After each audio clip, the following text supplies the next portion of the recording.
Thom Hartmann here on the news. You need to know this. Virginia is now poised to be the first state to move legislation forward which will rig the Electoral College to benefit Republican presidential candidates in the future. On Wednesday, legislation to dole out Electoral College votes based on gerrymandered congressional districts instead of the current winner-take-all system advanced out of a state Senate subcommittee. It now heads to full committee where it will likely be approved before heading to the full state Senate, which is controlled by Republicans. So Republicans have actually taken rigging the next presidential election seriously, with efforts also underway in Pennsylvania, Michigan, and Ohio to do the same thing. Progressives must counter with an equally aggressive push for a national popular vote. 9 states have already passed national popular vote laws, which commit their electors to vote for whichever candidate wins the national popular vote, even if the candidate lost the state electoral college vote. Those 9 states that have passed national popular vote laws, including California, Maryland, and Illinois, currently account for 132 electoral votes among them, about half of the 270 needed in the Electoral College to win the White House. If that trend continues and enough states sign up to bring their combined Electoral College votes to 270, then the Electoral College, which the Republicans are currently trying to rig, dies just like that. Let's get active and fight fire with fire. In Screwed News, welcome to America, where you have the right to go to jail to receive the health care you need. Sun Sentinel out of Florida is reporting on a man who threatened to kill President Obama just so he could be arrested, thrown in jail, and receive much-needed medical care. 57-year-old Stephen Epsilon told a judge last week that he, quote, would have no intent to hurt the president, end quote, but he knew federal agents would arrive and, quote, take care of him. Esplin made the threat against the president after he was kicked out of a hospital for giving a false name and lying about having health insurance.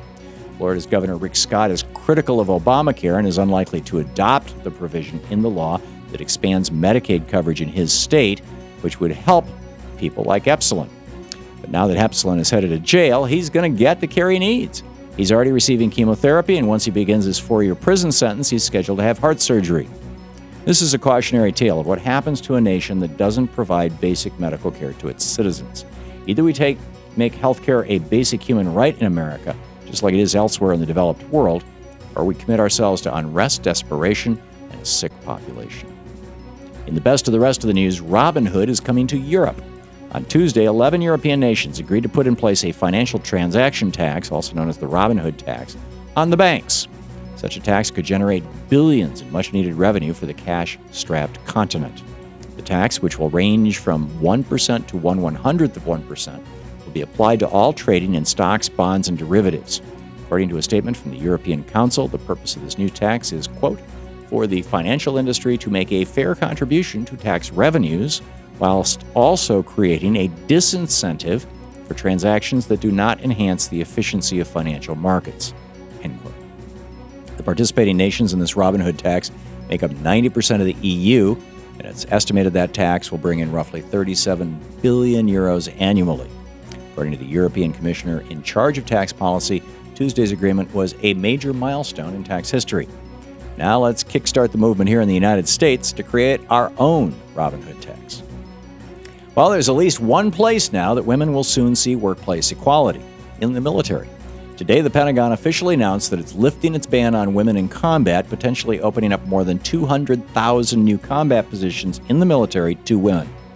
This decision will pave the way for women to serve on the front lines for the first time in the history of our armed services. The military will have until May to come up with plans to implement these changes, and each branch of the service will have until 2016 to get official exemptions for certain combat roles, which will remain exclusive to men. From allowing gays to openly serve to now allowing women in combat, President Obama has taken significant steps to bring equality to our military. He should be applauded for these efforts. Beware of online surveillance. This week, Google released its transparency report revealing a massive increase in government surveillance. According to the report, Google received over 21,000 requests for data from governments and courts worldwide just in the second half of 2012. That's a 70% increase from 2009. During that same period, the United States government made the most requests, with more than 8,000 demands for online data. Protecting our online privacy from prying government and corporate eyes is the new frontier, and we the people are currently losing this struggle. And finally, following reports that a drone strike in Yemen mistakenly killed 2 children, the United Nations is launching an official investigation into the legality and death toll of drone warfare. The investigation will focus on 25 different drone strikes carried out by the U.S., UK, and Israeli forces in Afghanistan, Pakistan, Yemen, and Somalia.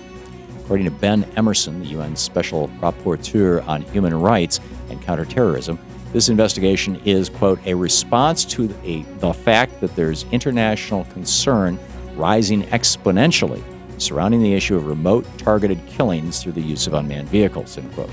This will be President Obama's biggest foreign policy challenge in his second term, winding down our deadly covert drone warfare program. And it's up to us to push him to do what's right. And that's the way it is today, Thursday, January 24th, 2013. I'm Thom Hartmann on the news.